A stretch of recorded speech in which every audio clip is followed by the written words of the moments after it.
I think, stability was a big part of what we were trying to provide for our community.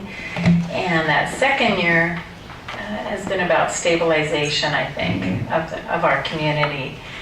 And taking on even more leadership roles, planning our annual retreat, and being very active in the formation process with our inquirers and candidates. And then also we just started a new program where we have formation coordinator along with an assistant. And then she'll step into that coordinator position probably next year. And then for the director, I'm in my third year and realized, I can't really do this forever. And we have such great leadership. And so we appointed another woman, and I'm mentoring her this year. So then we'll be able to continue growing and flourishing and leaping. And we even had a focus group with the sisters last month talking about our future and, what the possibility of, possibly living there at the monastery. And we just didn't know. And you sort of talked about, well, where do we fit in? And we heard loud and clear that they want us there. We provide new energy, new life, and we certainly need them. So it's been an incredible experience, and I'm very proud of us. Feel very hopeful. So we had 5 new candidates and 4 new Oblates that we just had inducted this past September. And we've got 3 new inquirers coming on board, so we're still growing.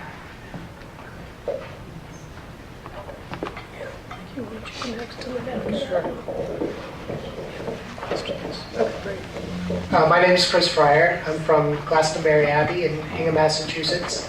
I've been in the Oblate program for 2 years now. I just officially became an Oblate this past September with Peter Nagel. We were 3 candidates for the Oblate program. One of the women in our group had to delay her oblation due to work commitments, but so it was a fairly small group of new Oblates. I'm still kind of learning the ropes of being an Oblate, but we have a pretty enthusiastic group within our community. We're very dedicated to the Abbey, and I think are proud to be Oblates. I know moving forward, we're looking to more clearly define our Oblate program. We're in the process of, there's a panel that's working on a mission statement for our community to kind of give us more direction on what we want to do and our our overall mission. In terms of leadership, there's an Oblate steering committee that I believe they elect a new community on a yearly basis, and we just had a new steering committee implemented at the beginning of this year. So it kind of brings some, maybe fresh leadership on a regular basis, which I think is a good thing. And I think one of the issues that our community has is, I think, just making sure that we, get a fairly plentiful amount of new Oblates each year to observe and to seriously consider becoming Oblates. We do have an older community, which, from what I heard, is pretty common among Oblate communities. Not that there's anything wrong with that. It's just the way it tends to be. And I know our communities may be looking to encourage to get some younger faces within the group, just to just in terms of looking towards the future.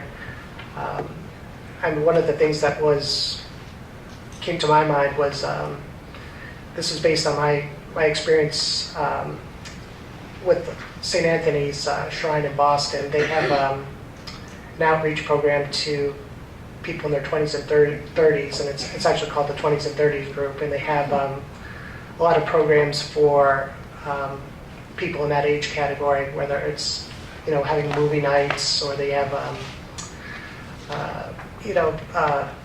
anything from Bible reading sessions to a regular rosary, saying the rosary together, but they also have specific topics that they discuss related to people in that generation. So they have a lot of different programs from them, and it's not specifically geared towards getting them to become Third Order Franciscans. It's just the Franciscans showing that they care about people in that age group and to get them engaged in the church. And I was thinking, from a Benedictine perspective, maybe that's something that we could do as well as Oblates, just not necessarily trying to recruit them as Oblates, but at least let them know that the Benedictines care about them, and then maybe, as a next step, they might be drawn to an Oblate community, because, it might be a big ask to say, hey, we want to become an Oblate, but, just to introduce them to what Benedictine spirituality is, and then as a natural progression, in the future they could potentially become Oblates. So that was my thought. I don't think we have any big problems in our Oblate community. It's just a matter of, I think, just clarifying the direction through the mission statement, and just getting a healthy recruitment of new Oblates to carry on the mission, and go from there. Thank you. Okay, I wrote mine out because I have a lot to say, and this is going to keep me on track. So my name is Kathy. I've been with the Benedictine Sisters of St. Gertrude Monastery in Ridgely, Maryland for about 6 years. After approximately 130 years, the sisters sold their 134 acres and built a new monastery in Newark, Delaware, which is a little over an hour from Ridgely, and they will move in by the end of the year. There's 14 sisters and about 34 Oblates, and a core of about 15 to 20 who actually are active and come to the monthly meetings. I'm a veteran, and I've worked for the United States government in one capacity or another since 1987. Currently, I work in downtown Washington, D.C.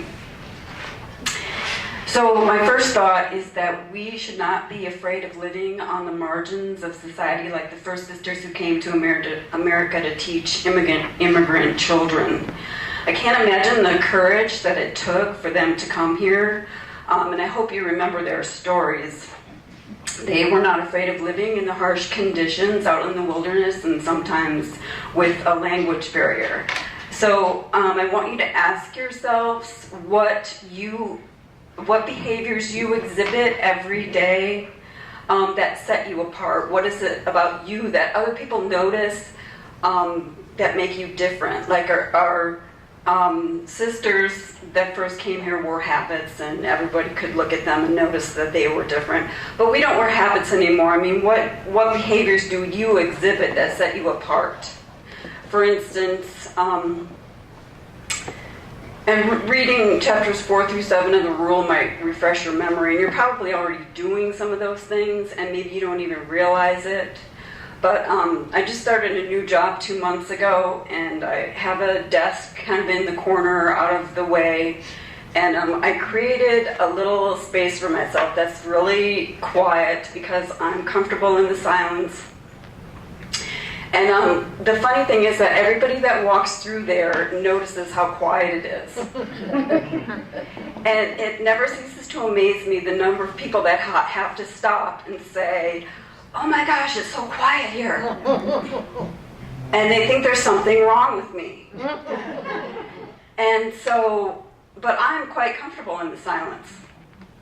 And so one of the directors walked by one day and he said, "Oh my gosh, we're going to have to get you a TV. Oh. We're going to put a big TV on this wall, and it's going to cover the whole wall. And because I like watching CNN and keeping up with all the hurricane activity and everything. And the more I listened, the more he talked. We're going to poke a hole in this wall and run the cable through, and you'll see it's just going to be great. Can't wait to get this TV in here. And he's a director, and I didn't feel like I could stop him and say no. So it hasn't happened yet, but I will keep you posted. But that's just one of the ways that I was trying to create my monastery and my space, and people are noticing. So I will let you know what happens. But downtown DC is a very noisy place. I cannot hear my cell phone when I'm standing on the street corner with a bunch of people and a bunch of traffic. I walk into a coffee shop and it is so noisy that I can't think. There is no place to go where it's quiet. So I go back to my desk and I think, this is my monastery. So that is like the unveiling of the monastery to me. What is it that you do to show other people that you're a Benedictine? How do you create your monastery so that other people notice? And then as far as uncovering the blessings, I just want to remind us of the story in Genesis where Jacob wrestles with the angel. He wrestles with the angel all night, and at the end is renamed Israel. And God promises him that a great nation will be brought forth. And if you remember, he actually suffers a hip injury. So be prepared for the battle. And remember that transitions always bring up baggage. So here we are, in the middle of this transition, and they also bring out personalities. Mm-hmm. During the struggle, also look for signs of overwork, like forgetfulness and physical pain. Like we didn't already experience enough of that with our aging community of sisters. The youngest one is about 70. But you might notice that even more so at a time like this in transition. There was denial and defensiveness. And there will also be people who refuse to leave their comfort zones. So I'm telling you all this so that you can be more prepared than I was. And I'll just admit that I did not handle it very well, and I won't tell you what happened, but hopefully all is forgiven. But just be prepared. And you may not be able to do anything about all of that stuff. That's kind of where I went wrong. My master's degree is in organizational leadership. So surreptitiously, I'm like analyzing everything all the time about organizationally, and which is not a good thing, and I tend to think that I can solve all these problems. Okay, so don't do what I did, okay. And like Jacob's angel, we have to wrestle with this transition before we can uncover the blessing. But like Jacob, after the struggle, we will receive God's blessing because we faced this challenge and we realized that we couldn't do it without God. And in the end, like Paul's transformation, he's another good one where you can refresh yourself on the story. He fell off the horse and he was blinded for 3 days. And but there definitely was a blessing at the end that we have gone through the struggle of conversion. So, and I was hit with the reality of our situation last year in Rome when other Oblates from Africa were talking about part of their responsibility was to dig graves for victims of the current, civil unrest in their area. And at our monastery, we were helping the sisters organize their garage sale and, helping them choose what they were going to take and what they were going to leave, supporting them. We were finding a new place to have our oblate meeting. We were having room blessing ceremonies, and we just had our last Mass there at the monastery on August 26th. So that was the reality when I realized that we were really in this situation of transition, you know. It may not be digging graves, but it was our reality. As far as our mutual responsibility of shared leadership, I have to say that we already have a leadership committee or a team, which I think is a good thing because that's how we mentor new leaders. It doesn't fall on one person's shoulders, one or two people. And that's how we mentor and motivate new leaders. And that's what gives people the courage to go out and create their own monasteries in their own space. The courage and the confidence is what they need to be able to do that. So I just realized that we need to create more teams. So we're going to establish, you know, a hospitality team or a refreshment team or a prayer team. Whatever jobs there are that need to be done, we're going to create a team for it. And all these teams will work like a well-oiled machine to get all the jobs done and be supported by the leadership team, and we will never have to pick a leader that we would have to mentor, you know, to fall on one person's shoulders. And the other thing I want to say is that there are a lot of young people who are leaving the church today because they have seen what the hierarchy has done to the church. So I'm suggesting flat organizations. If you don't know what a flat organization is, just Google it. Or team leadership or shared leadership or anything like that, and you will find all kinds of information about flat organizations. But wouldn't it be great if all those people who are leaving the church realized that there was a place that they could go to and still be spiritual without being religious or whatever they want to call themselves, and have a flat organization where they wouldn't have to worry about hierarchies anymore. And so that is what we're going to try to create in our Oblate organizations. There isn't going to be one person as a director or a leader. We don't really need a leader. We need all of us to be leaders and all of us to lead each other and to motivate each other. So I'm probably past my 10 minutes, but I want to leave you with a few words from Thomas Merton. Thomas Merton said, "It does not much matter where we are or who we live with,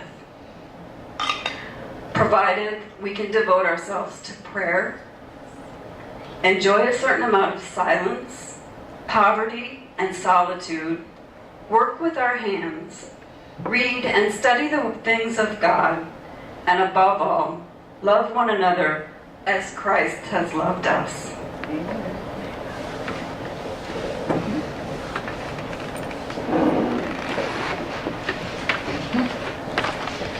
Hello, I'm Sarah Morris. My community is Mount Angel Abbey in Mount Angel, Oregon, just down the street from Alysa's community.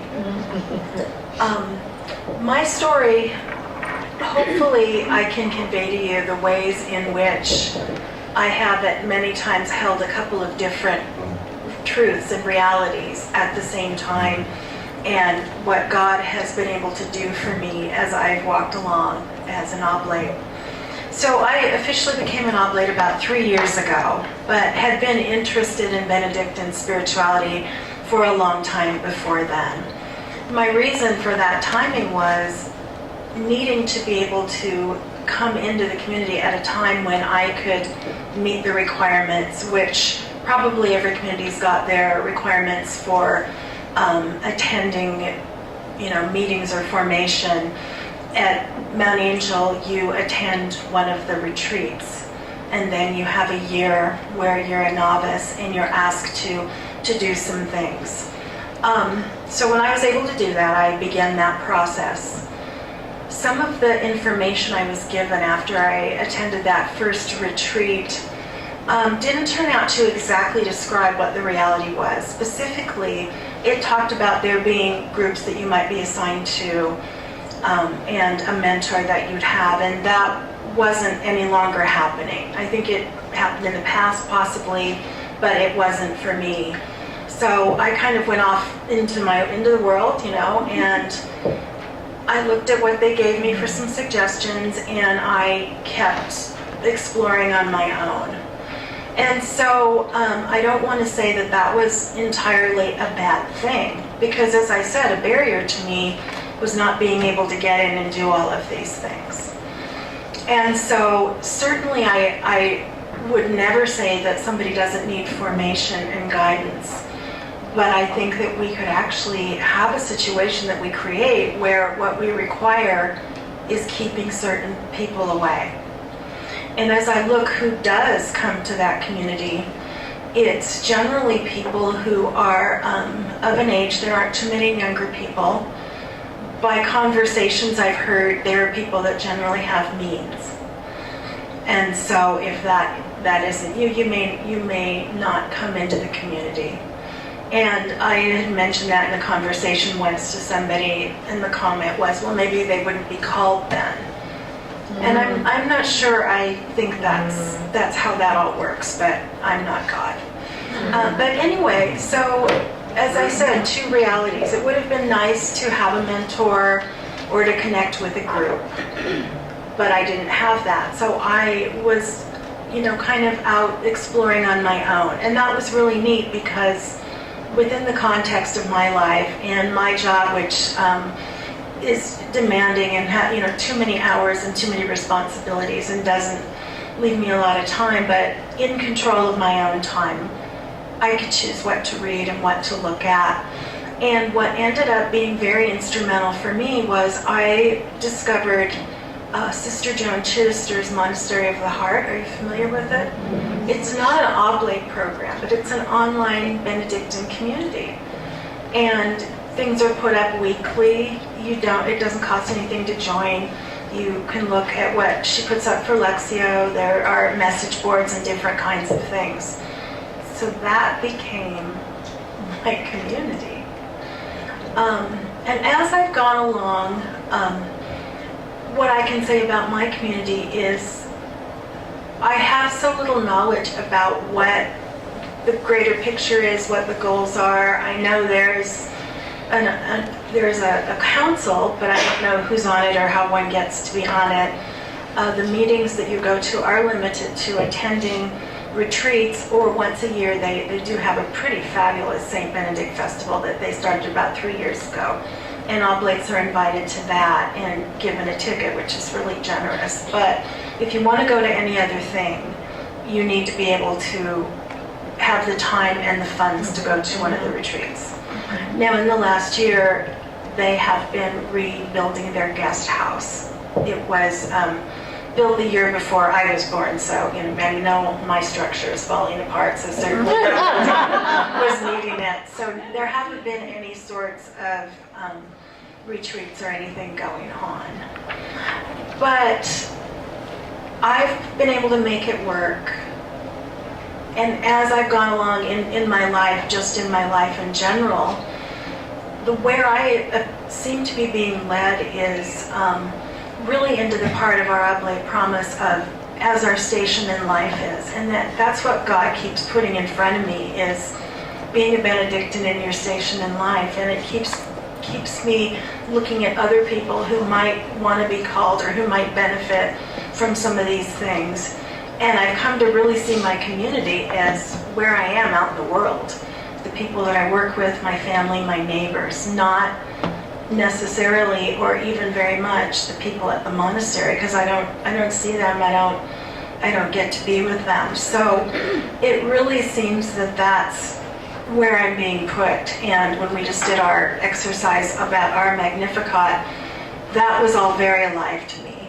And that was just really what was in my heart, is that, we're out there doing that. So in thinking of, going back, my community didn't send me here. I came because I saw this was happening. I was really excited about it. And I've been such a solitary Benedictine that, I just came on over. And I had a sense that that's how I'm going to continue living out my vocation. The strengths and the growth have all come from doing it in just that way.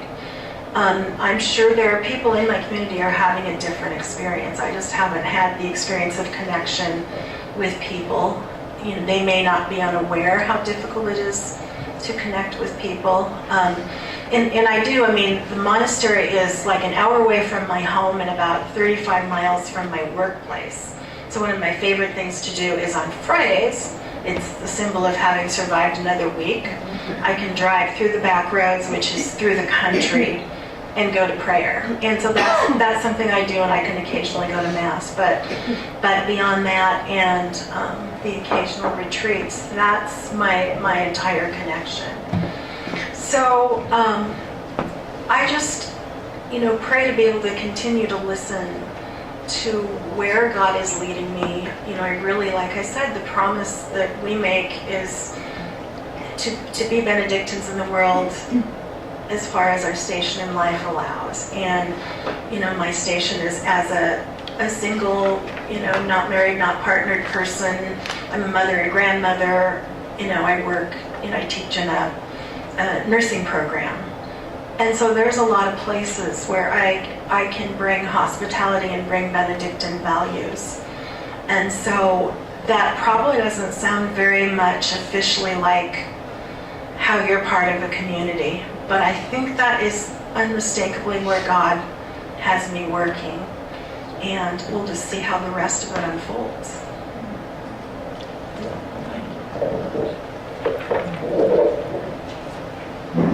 Well, thank you for some very powerful sharing, very honest, and yet very hopeful about where people are finding life in the midst of challenging situations we all know. I think at this point we'll open things up for, if people have questions or comments, and of course naturally the portable microphone quit working, but we've got a long cord, and so let's see, Dickie, is this... what I'm thinking is Jeanette will help with, there's a microphone back there, and we'll just go around and stretch a little bit, literally and figuratively. So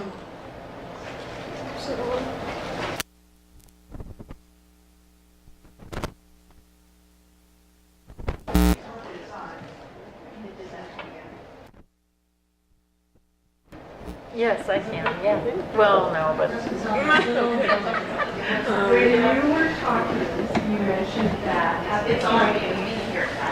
I think that you've been Oblate director for 2 years.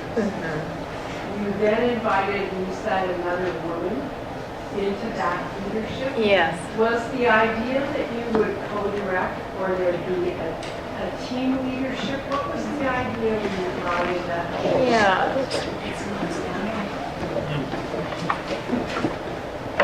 So what we've set up is basically, it's more of a mentoring into our leadership positions. So will she take your place yes, in a year? Yeah. And you would like a single leader? Well, who knows? I mean, that's just, sort of how it's evolved. But I think we're open to, we've been really in a time of creating stabilization, just, being present. And, but who knows, as we grow, and it could be more like the flat, it really is flat because we do have a council. Tom, do you have any, or Sharon? Well, do you I was want? just saying, you don't direct by yourself. No, absolutely not. I think of myself more as almost an administrator, just kind of making sure that we're on the timeline. There's lots of things happening throughout our year. We do meet monthly, September through May, and then we have one 2-night overnight retreat in the fall. So there's a lot going on. We have a book study as well as Lexio, and we're trying to tap into our talent within our community as well. So I think it will be flatter as we grow and leap. Thank you. Yeah, thank you. Yeah, I'm gonna go over here first. I'll just put you Okay. Are people able to hear? How? Can you hear me? Yes, okay.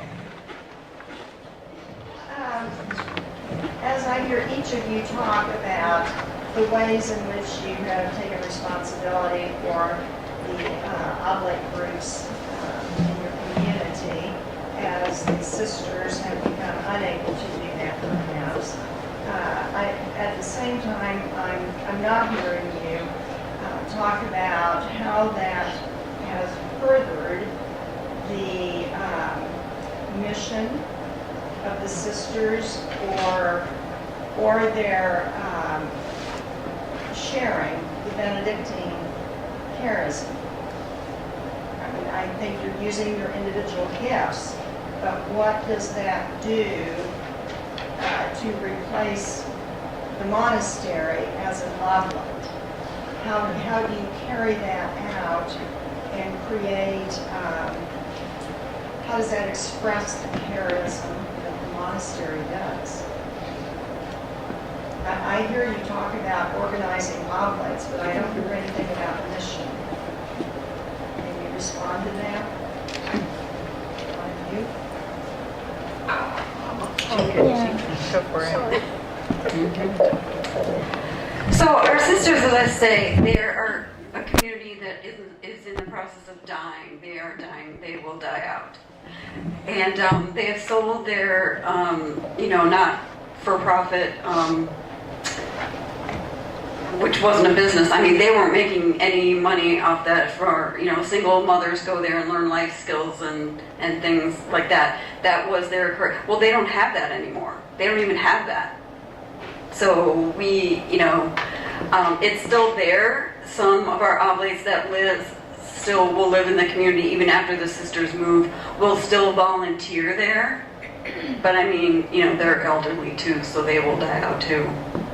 But I think each of our oblate groups are so different that we have to decide for ourselves, and we're going to have to do this too. What kind of an oblate group are we going to be? What is our vision? What is our mission? And the sisters will be gone eventually. And if we want to continue, we will have to decide for ourselves what we want to continue to do. What will be our charism, How will we continue being Benedictines in the world and all that? We're going to have to decide that for ourselves. So one of the things about team leadership is that everyone will have to be on a team and do the work. Instead of staying in your comfort zone or thinking that you don't have any gifts, that you don't have anything to contribute, now is the time to put yourself on a team. And each team will motivate the rest of the members. But we've been directed by a director for forever. And so we are not used to motivating ourselves or being on a team but that's what we're going to have to do. So it is new to us. We will move out of our comfort zone. It won't be easy. It's a struggle, but that is the reality of it. And so that is, where we are in the struggle. So we will have to decide. But right now, our sisters really don't have that charism for us to work in. So that's just our situation.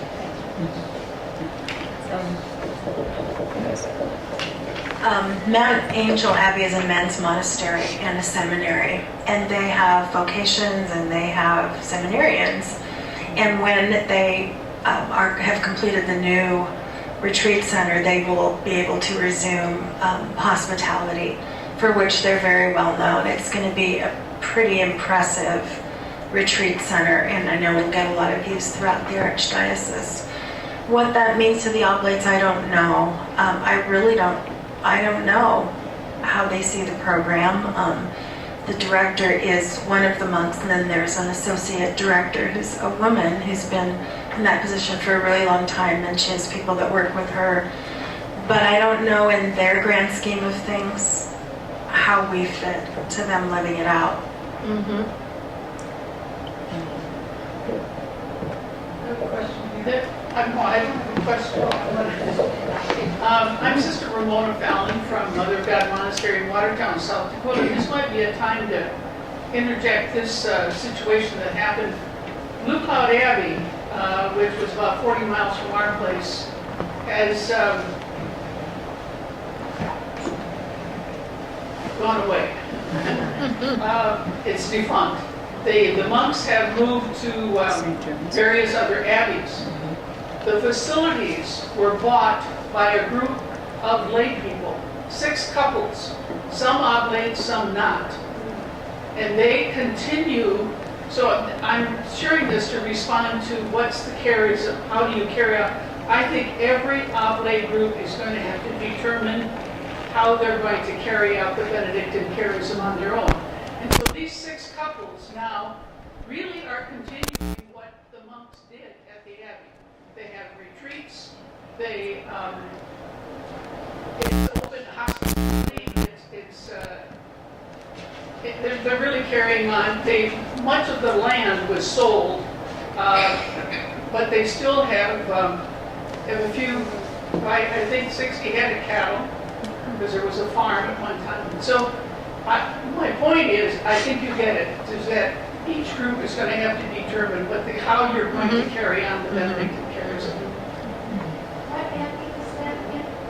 Blue Cloud Abbey, it's now called Abbey in the Hills. No longer in the blue gloves. Yes, well, some did. Blue Cloud Abbey had a great number of oblates, and some have transferred to our place, some went to Yankton, some went to, but some did not. There are a group they still meet at Abbey in the Hills, and they're trying to determine what they're going to do.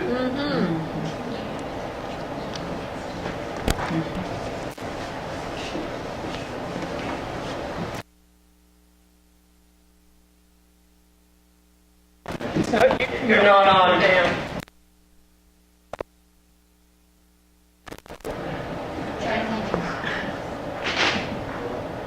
I'll try. Dan Johnson. Louder. Dan, you're going to have to come up here. Oh, something. Sorry. I'm Dan.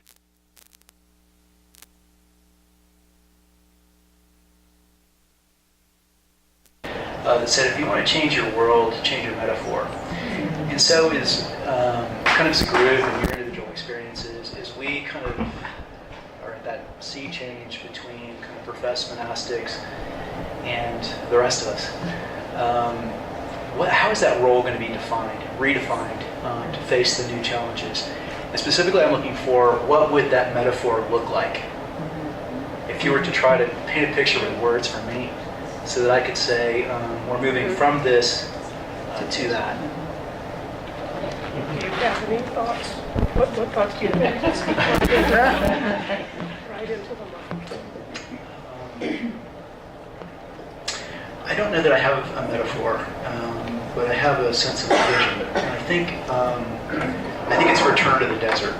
I think the anchorites hold great promise for small groups of highly committed women and men to kind of face a different fierce landscape of the spirit and of the real. So I think there'll be more hermits maybe in the future. It's just my home.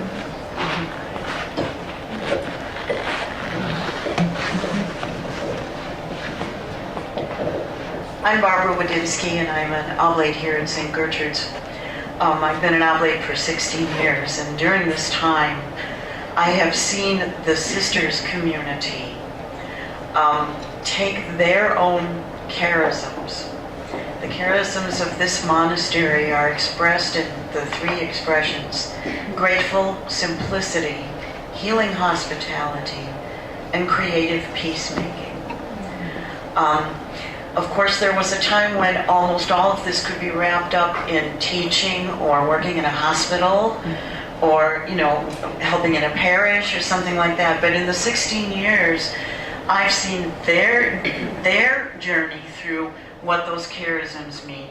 And they have also presented those charisms to the Oblates as, this is yours to also reinterpret for yourselves. So I feel that we Oblates here are pretty comfortable with taking these three elements and running with them in whatever way, it's going to open up for us. So I think we're fortunate in a way because we have been nurtured in this way. And I think that we will find, we also have to search, but I think we will find ways that will keep these things alive into the future. And the last things that Sister Mary said this morning really struck me because she spoke about charisms not being something that binds you to the past, but that opens up the future. And so I just want to say this is what I have experienced during St. Gertrude's.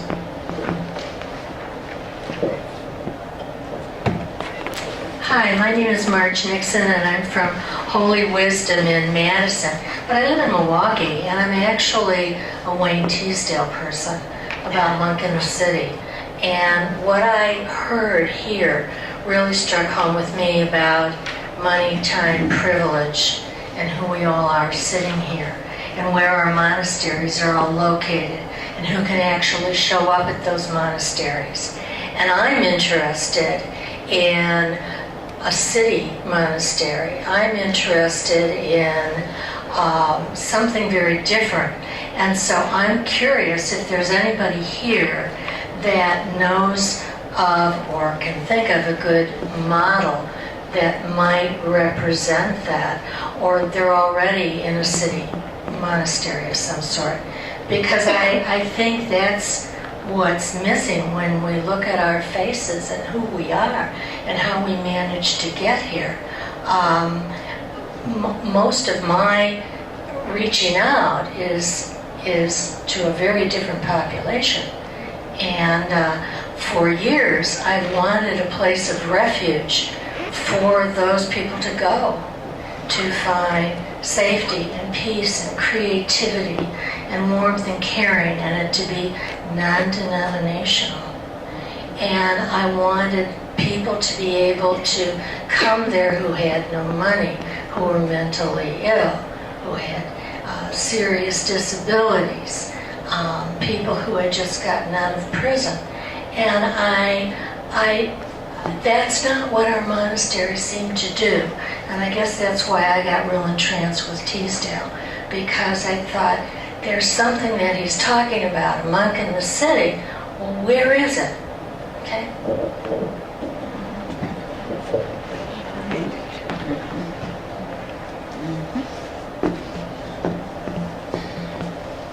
Cottonwood people probably can't answer that. They have no city, so to speak.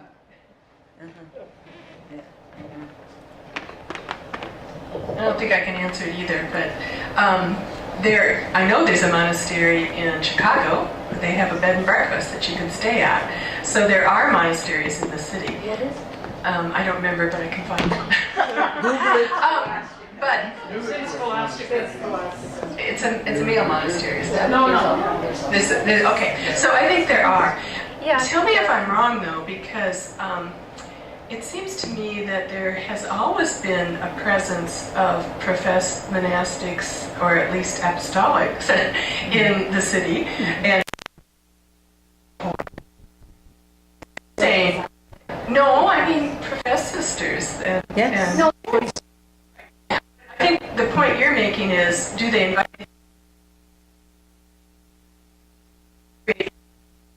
experience for them? Yes. Yeah.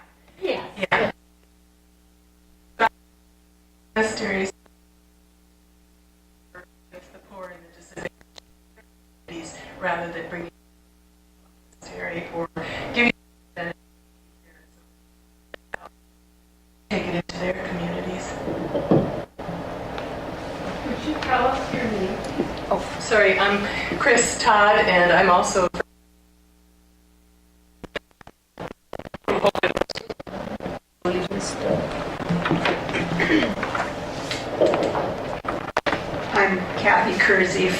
Mother of God Monastery in Watertown, South Dakota. And I don't know a lot about this, specifically the monk, the monastery in the city, but I do know that my monastery has a very wide reaching out, especially to immigrants and refugees, and provides a wide variety of programs in a building close to our monastery.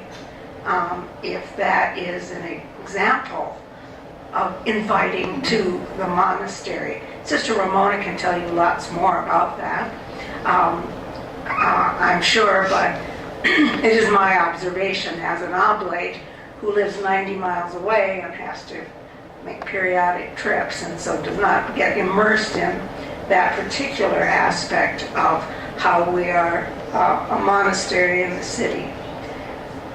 But I think from my point of view and my limited vision of what the future, what the current reality is, as well as the future, is that it's a combination of what Sarah Morris has talked about and others who have talked about the time and the space in which we live and exist in our everyday lives, that we are witnesses to those particular charisms that are the way we bring Christ into everyday life for others, with others, and we find companions along the way who may not be Benedictine Oblates, but who seek to live that life in Christ with their neighbors, with everyone they encounter, with the society in which we live, in making the choices of how we respond to the darknesses and the poverty, both physical, real poverty, and poverty of the spirit, which is so much more pervasive. And so I think it's necessary to be both in our own particular worlds, which is what Oblates have always done, but we need that linkage with one another as Oblates, and that monastic tradition is really an important thing to me. We're not breaking with the past, because the past is the present also. Everything we go through has been gone through before in history. Everything that we have to struggle with and that pain that we have to go through, it's change, and yet it's once again, and hopefully we've learned from the past struggles and can respond in this new way. I'm involved in a movement called Communion and Liberation, which for me seamlessly flows with my Benedictine Oblate call. And right now we're studying, behold, I'm doing a new thing. Do you perceive it? And here I am. And Sister Teresa is going to be speaking on that very thing Wednesday afternoon. And I think, this is not by coincidence. There is a great movement. And we know it, but we have something unique in our charisms, I believe, of presenting Christ in the world. That's what we do.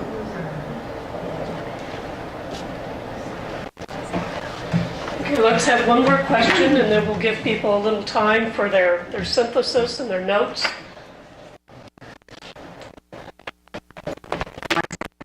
It's kind of a response to Marge's. Kathy McNanny from Emmanuel Monastery in Lutherville.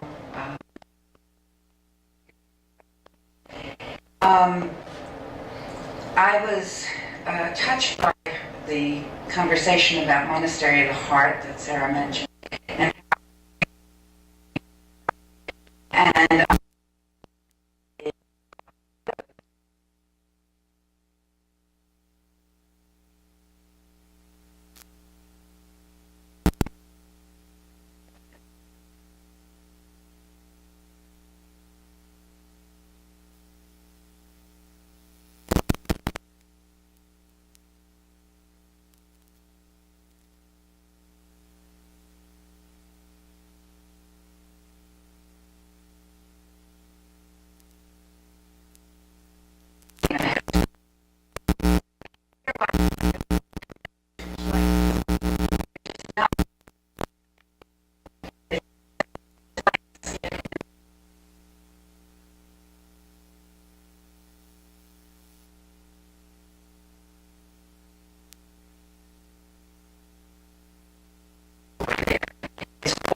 other people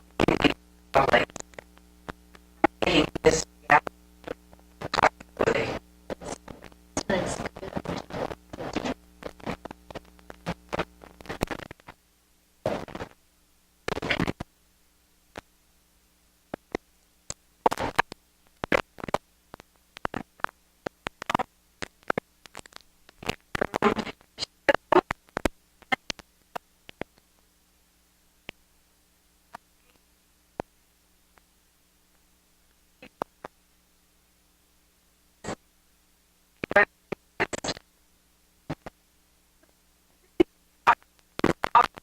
Are so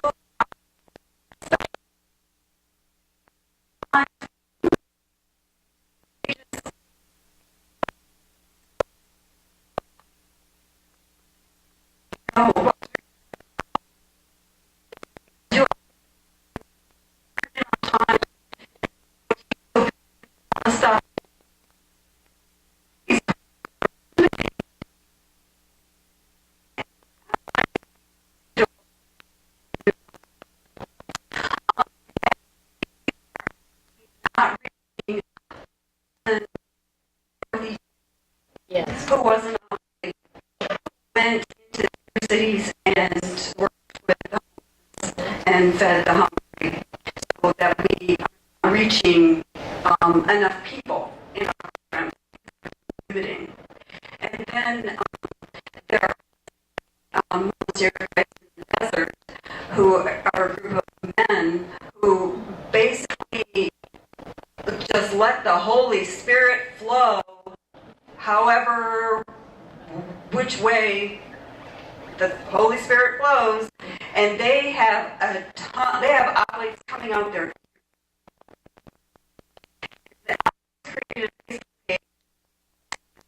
Over 300 oblates on it. Action is on a retreat, and these are the guys.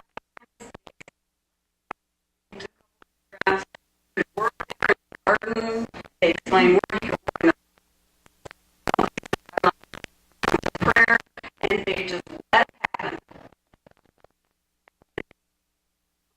That Holy Spirit saying you have to do this, you have to. So I called that monastery.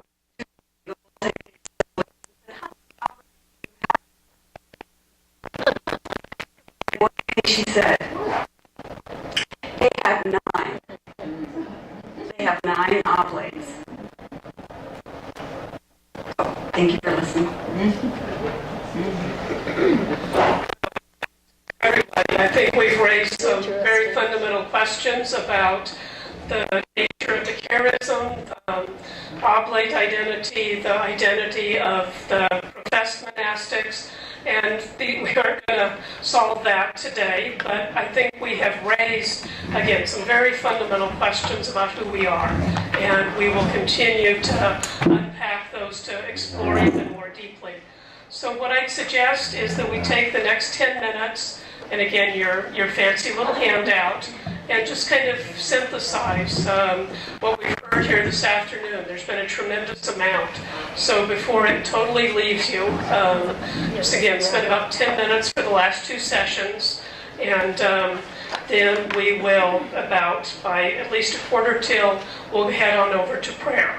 And thank you so much to our panelists who have just done an amazing job.